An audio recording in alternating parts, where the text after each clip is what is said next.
Chat. Sorry, everybody, for the screw up. Somebody out there decided that they were going to unplug the capture card, and it just caused the computer to go crazy. So, but we're back, and the next match is about to come up. No.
battle, Zero Snake Samus, Pichu.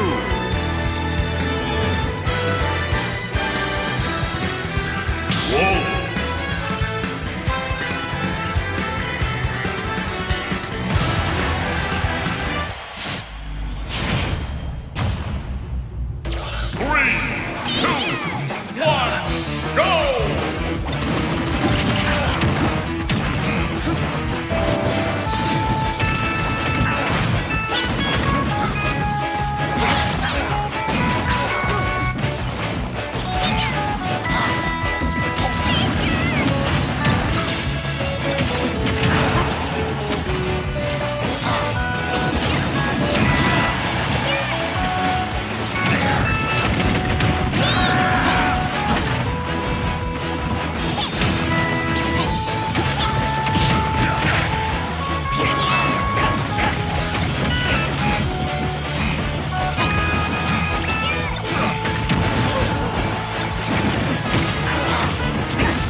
You're good, but I'm better.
Game.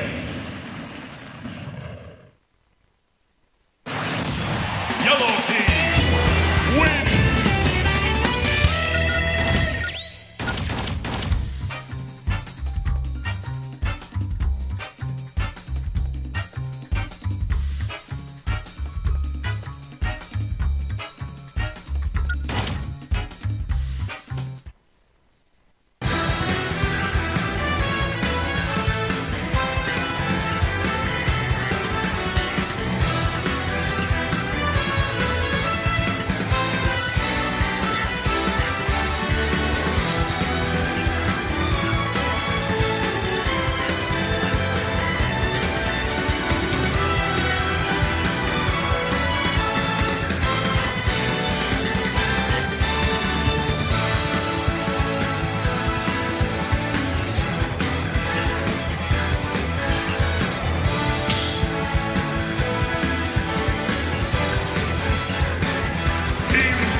No. Oh wait. This is losing semifinals. So what's up with it, ladies and gentlemen? Welcome to Platinum City Gaming's Smash Weekly tournament. First up, we're going to have singles. Okami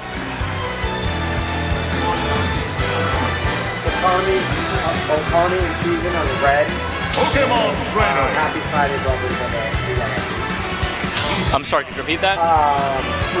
Okami and Season red. Happy Friday, brothers are yellow. Oh, we're still doing doubles. Yes. Oh, okay. They are 1 and 1. Okay, that is my mistake. I, for some reason, thought we were doing singles. Oh, not yet. Not yet.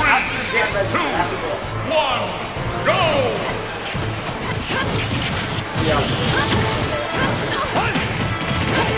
Okay, so starting off this set, both players are holding their same positions very, very well. You can see that they're swapping off, like yellow team is swapping off left and right. Like, there we go. See, like now they've swapped off right and left, although not intentionally because of obviously getting hit. They're both trying to hold their own stage position, and right now they are. Well, actually gets caught in the edge guard, and Charizard will be called to swap out. Oh, and getting punished by the Pokemon trainer for the switch.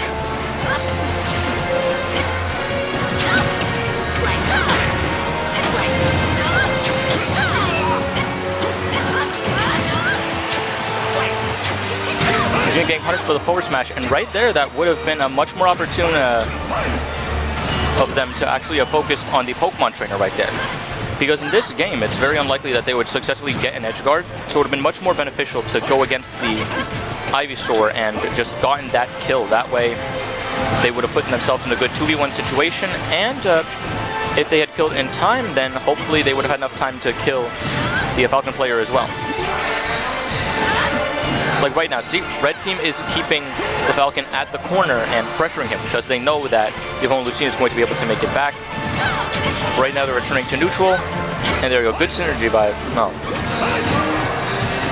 Oh yes, my bad. So now they're holding stage advantage. Ivysaur is standing back and using the Razor Leaves to make sure they hold stage position, and Ivysaur catches the kill on the Lucina.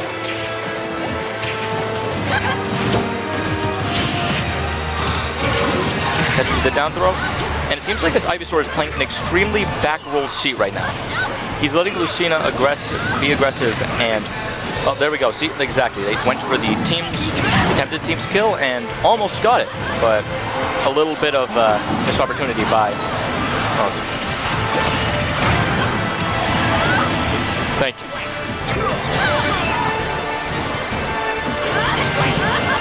So now right now, red team holding counter stage.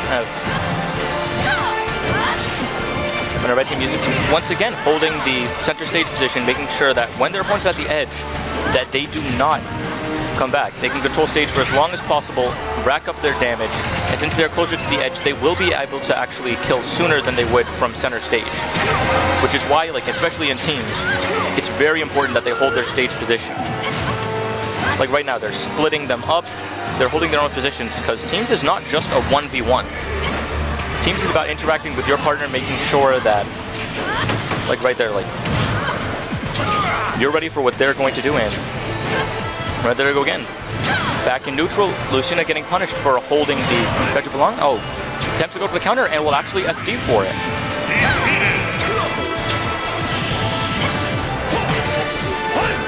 Right now it seems like Ivysaur has this Pokemon down on lock. They will secure the edge guard. Lucina will sit back and make sure that she can cover the stage. And right now they're actually doing something really smart. They're using both characters to save positions, and that will be game 3.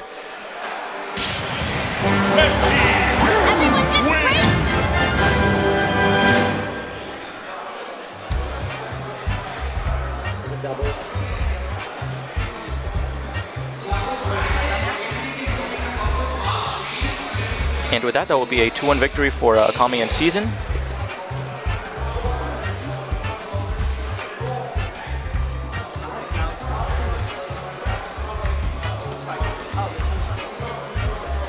So I'm just gonna apologize low-key to the chat, because I'm not about as knowledgeable as this game as everyone else, because I don't own this game yet. It's actually kind of a funny story.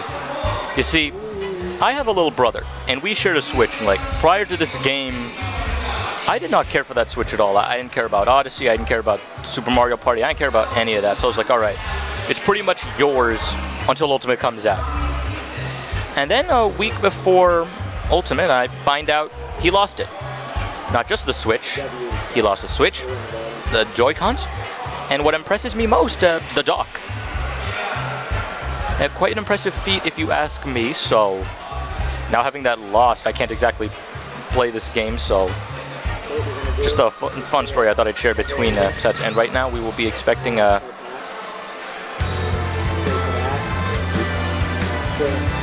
Let's see if I can pull up a bracket really quick.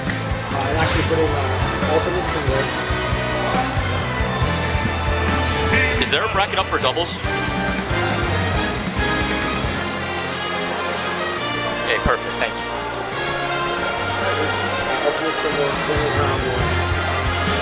And next up, now that Okami and Season have defeated no more games, we will be expecting the next up from...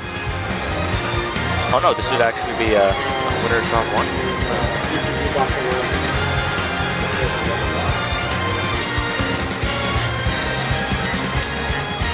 Do I have any other good stories to tell? No, I told one about my little brother. In the meanwhile, we're going to talk about like some of the biggest differences between like Smash 4 and Smash Ultimate. Now that the games are out, like the first and biggest thing is that the gameplay is definitely a lot faster. It's a lot more action-packed. They brought back certain melee mechanics like the directional air dodge, although it is not as easy to wave dash as in Melee. I believe it's a different timing for it, so it's not something that you're going to be exactly seeing in neutral very often. And now with that, that adds a whole other level of mix-ups in the air, because unlike in Smash 4, there aren't many juggle combos in this game now. So now, not only are there no like found yet upwards combos, but the opponent's ability to get out of them will be much easier. Meaning that in order for the opponent to actually juggle them to the top, they would have to successfully beat their opponent over and over again. Which, in my opinion, makes it much more hype when it actually does happen, just due to the sheer difficulty that it would take to make happen.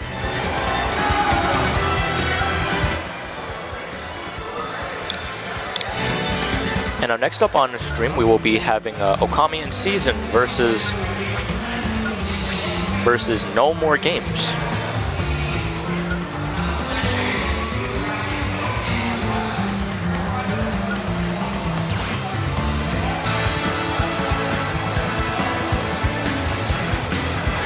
I like off. Let's see if I can just... There we go. Perfect. So once again, for those of you who don't know, I am Richie, and this is Smash 4 Doubles right now. We're going to be getting into the match shortly. Wait. Huh. Odd. Mii's aren't there.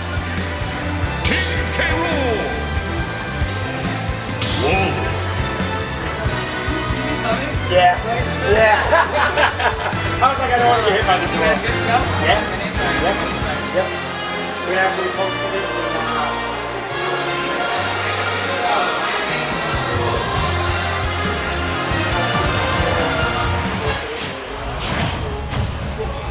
Oh, no, oh, we're in singles right now. My apologies.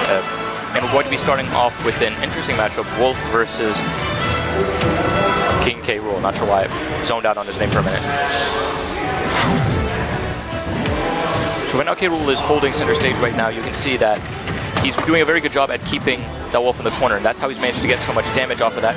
Oh, and despite the fact that he was in neutral, he actually just, I believe it was, looks like a forward tilt, and there we go. Wolf managing to punish that laggy up tilt, but I think, but doesn't seem to get much off of it. And that's something that's definitely going to get refined either as the game goes on or Widecan gets more practice, because this is definitely going to be something that we're trying to use. Oh, and catches him with the down smash. That will be the first stock. Doing a good job of returning back to neutral, making sure he gets to center stage, which is the safe space for the character. 3 lasers off. Oh, no. He's just going off with these lasers. And since with a big and heavy... Oh, catches him with the snipe, and that will be the second stock taken. No, first stock. No. There we go. The unsafe up B, which if he was going to if you're going to side B, in my opinion, he should have gone down lower and waited for the ledge. Because when you're in the air, you're at the mercy of your opponent. Like right there, see? Like he was up in the air, and his opponent has time to not only register that, but he also has time to act out and punish. Which is especially something that's going to be true in this game now that characters have a lot more versatile up Bs. Catches him sleeping with the crown. I'm pretty sure he was not expecting that range from it. Catch him with the dash attack is going to be a proper edge guard. And he doesn't seem to catch the cannonball, letting Wide Can back to stage. Covering with the down throw. Oh, and that will convert to a forward tilt, but that will not be the stock. Bustlewolf attempting to edge guard and letting his opponent get back to stage in favor of neutral, and that will pay off as he catches Wide Can on the corner, and that will be his next stock. There we go. Wide Can is making an active decision right now to not head out to stage when his opponent is edge guarding. Or pardon, head off of stage. And there we go. See, that's what I want to see more of Wide Can.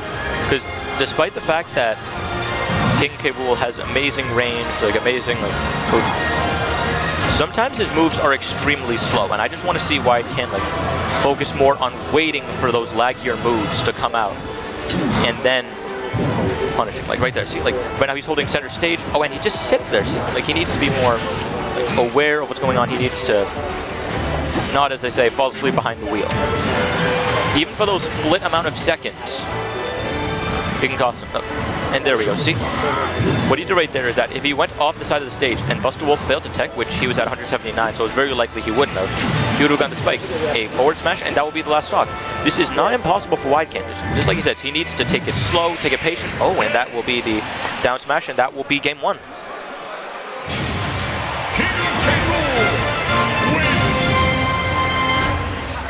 So now taking this to game two, I personally think that Wide Can should go to a, personally in my opinion, bigger stage, because where he was now, he felt very, it seemed like he felt like very doubtful of himself. It felt like he didn't have enough space to move around, enough space to play with and make sure that his opponent got, like,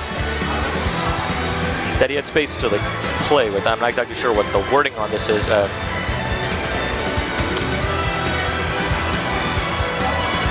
Anyways, if you're wondering what we're doing right now, they are reviewing the rule set, and it seems as though they're going to Univolley, which is exactly what I was saying. Like, he needs that bigger stage. This is especially going to help him with getting back, because that is, like, seemingly one of his greater problems, as it is something that, like, especially with him, as I mentioned earlier, side being onto stage, which is very unsafe. He now has the option of the platform, which, as you're going to see in a few seconds. Oh, no, my apologies. I'm not sure if I'd seen a different version of it, but from what I had seen, the platforms have gone off the stage, but now it more resembles of a Pokemon Stadium. But now even then, that still gives him the option.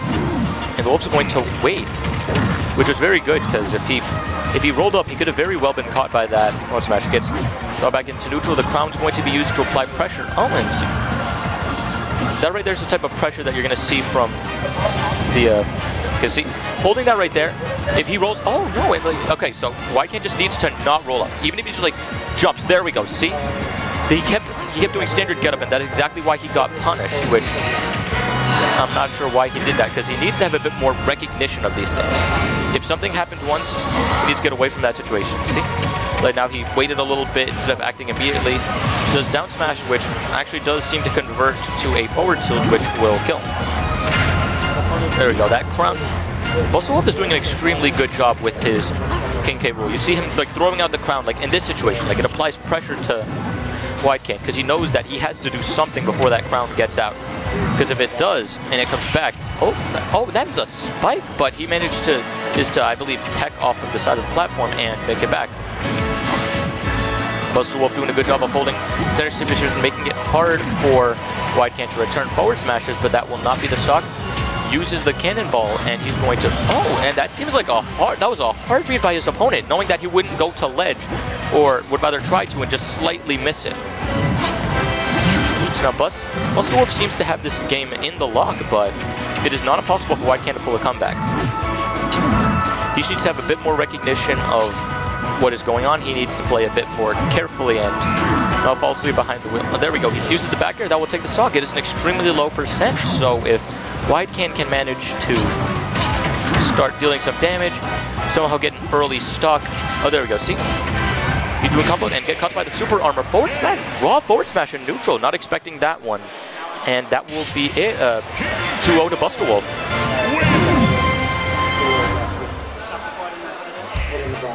Oh yeah, stop the phone, man.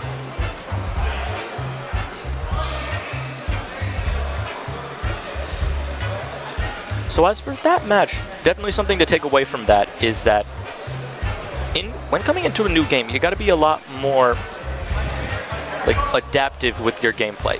If you see something happening over and over again, odds are something's not right. Like especially with that moment where King K. Rool had repeatedly held the neutral B and Whitecan kept doing neutral getup. Right there, if he had kept doing that, like he could have very well just been sitting there until he was at 300% and eventually died by that. So after the first 1 or 2 times, he definitely should have caught on to that, and I'm not sure if he was trying to do roll and it also covered that, but that is definitely the main takeaway from this set.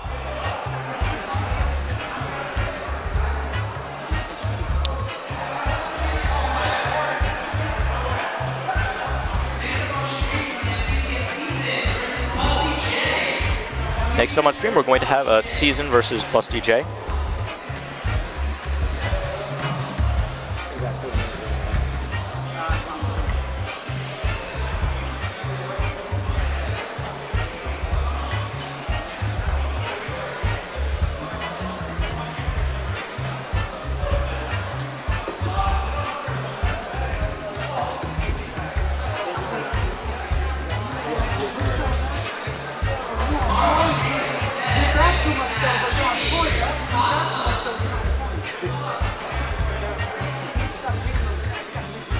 And that is the wrong hand.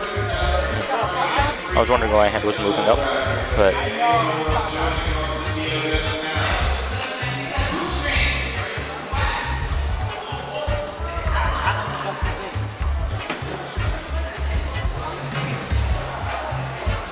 No, that's should be. It should be. So now with a lot of these players, they're going to be playing like new characters, so yeah. No, we don't get one.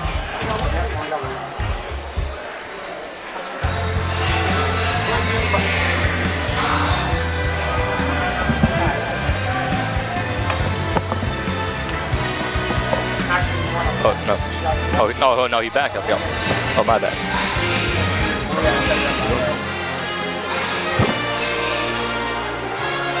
Am I off? Okay, so no, if I move this way, then I'm off screen. Alright. Hello? So, people would like to introduce yourself for the stream? Of course, I'm Dizzle. Used to play a bunch of Melee's Jigglypuff, a little bit of Rivals, and now I'm enjoying this game a lot. About to have a little, what we got, Chippy and Casa? Alright, so Chippy's from UMass Dartmouth, Twitch streamer, Casa. You know any info on Casa? I know the word casa is Spanish for house. That's all we need to know. So he's fighting a house.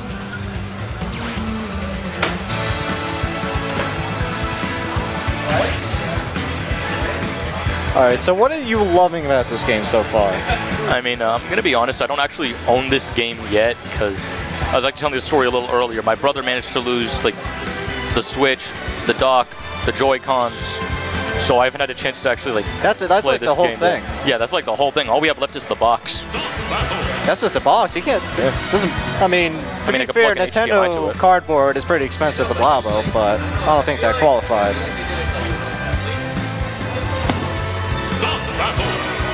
But this game's movement is not as good as Melee. However, it is a huge improvement on Smash 4. Massive roster. And it's pleasant to watch so far. Definitely, because it looks like, especially as a Melee player myself, it's very it's very different than Melee, despite having so many similar mechanics, but it's definitely something that I feel like with time, as people get used to, we'll be able to see much more creative things. Speaking of creative things, that was a beautiful combo by Chippy. Good use of the splat roller to follow up with a little bear up smash. Personally, I just go for the up smash. I'm not that technical yet. And here we have Wolf finally returning from Super Smash Bros. Brawl to try to take down some stocks. Chippy seeming like pretty decisively controlling with his character. Like you see him using the, I believe it was the down B to as he was edge guarding to keep his opponent away and off near the ledge. Yes, Splat Bomb is going to be a huge edge guard tool for Inkling in the future. And as well as a great zoning tool for on stage. Not as good as other zoning tools like what we see from Young Link, but with that ability to detonate upon activation or, not activation, but if a person attacks it explodes. Or he'll actually have a timer, keeping him in shield and possibly leading to a grab. Off stage, it greatly limits the opponent's ability to recover if thrown. And also Fox up air for Inkling. Good stuff. So I'm looking at Inkling and when he's doing that, you see him go low ground, is that his run? Low on the ground, that is his dash, yes. Oh, huh. So I guess he's definitely taking advantage of that, using almost like a pseudo type of dash dancing right there, because especially it's going to be low profile, so I'm not sure if I imagine his hurt box would, I thought it would, okay. That'll be it for reaching. Chippy with the beautiful conversion to dare. Once again, that Splat Bomb making those edge guards so much easier for Inkling. I was totally going into I was thinking going into holster. I didn't think I got No, so doubles, you know what I mean? So if you can't do doubles at the same time. Did I click the doubles by mistake? I think Kasa's going to switch up to Mewtwo, hoping to have better magic against Inkling. Chippy doesn't seem convinced.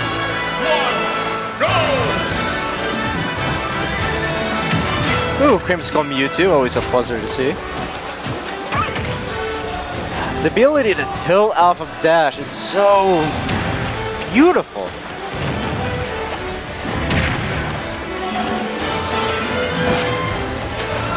You're gonna be asleep. I mean, and also keep in mind how great Inkling's dash is. Good speed, the fact that your hurt box sinks a little bit while you do it. Also, she's got some very great tilts. Oh my god, the Roy zone, no. I've never seen it with that smash. I know with the down smash, if you do it right at the center, the bucket will fall out and miss your opponent, but F smash missing, that is interesting. Giving Kasa a little bit of extra life against it. Oh. Just gonna go for the double side B hit. Offstage Mewtwo will just get hit with the beautiful snipe. Splat Bomb. Not going for up throw yet. Oh, down with the dare, but Chippy's smart enough to stay above stage. And since this is Battlefield, it's gonna be a while before Mewtwo can get that up throw kill. It's gonna need a 20-ish more %, I'd say, or you could just go for down smash. That works. Let's go, Woomy.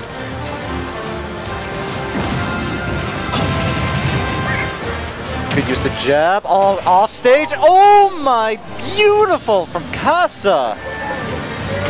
The double dunk.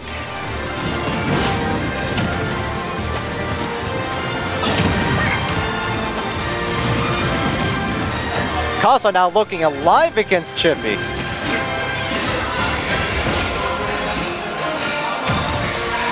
He has to watch out for those Inkling side Bs. That's especially at this %, he can't take another up smash. Oh, that is one pink Mewtwo. And that is one dead Mewtwo.